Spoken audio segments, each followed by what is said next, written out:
নন্দীগ্রামে বামে ফাটল। এই বিধানসভা আসনে সিপিআই প্রার্থীর বিরুদ্ধে লড়ছে আইএসএফ, আর সেই আইএসএফ প্রার্থীকে সমর্থন করার সিদ্ধান্ত সিপিআইএম এর, আর এ নিয়েই জোর শোরগোল।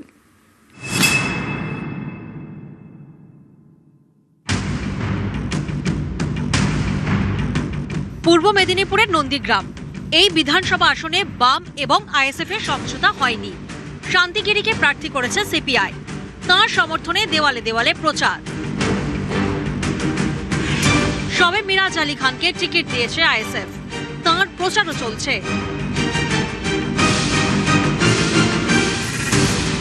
এই আইএসএফ প্রার্থীকেই সমর্থনের সিদ্ধান্ত নিয়েছে সিপিআইএম রাজ্য কমিটি।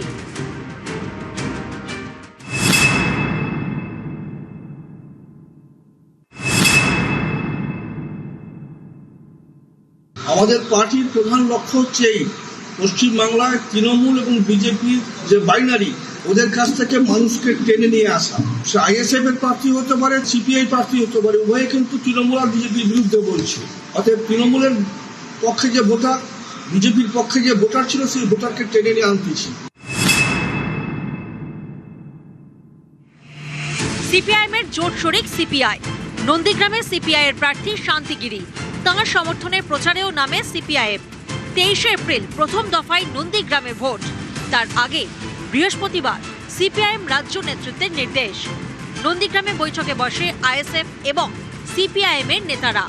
রাজ্য নেতৃত্বের নির্দেশ মতো এই বৈঠকেই সিপিআইএম নেতারা জানিয়ে দেন, সিপিআই নয়, নন্দীগ্রামে তারা সমর্থন করবে আইএসএফ প্রার্থীকে।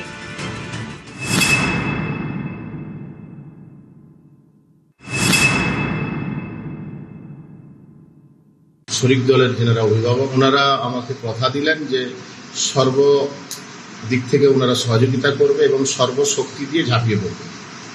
এবং নন্দীগ্রামে আইএসএফ প্রার্থী, বাম সমর্থিত সংযুক্ত মোর্চার প্রার্থী আইএসএফ এর পক্ষ থেকেই প্রার্থী হয়েছে।